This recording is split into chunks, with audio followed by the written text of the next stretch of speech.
Welcome to the Genius Factory. Enjoy the video. You start in Settings because that's where Back Tap lives. Open Settings, then Accessibility, then Touch.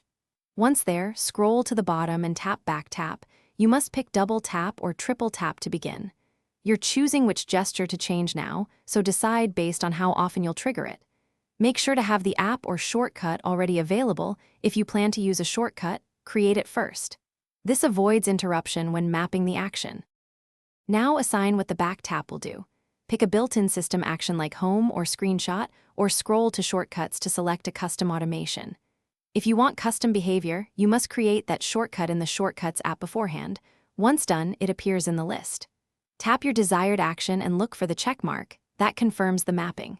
If you switch later, repeat these steps.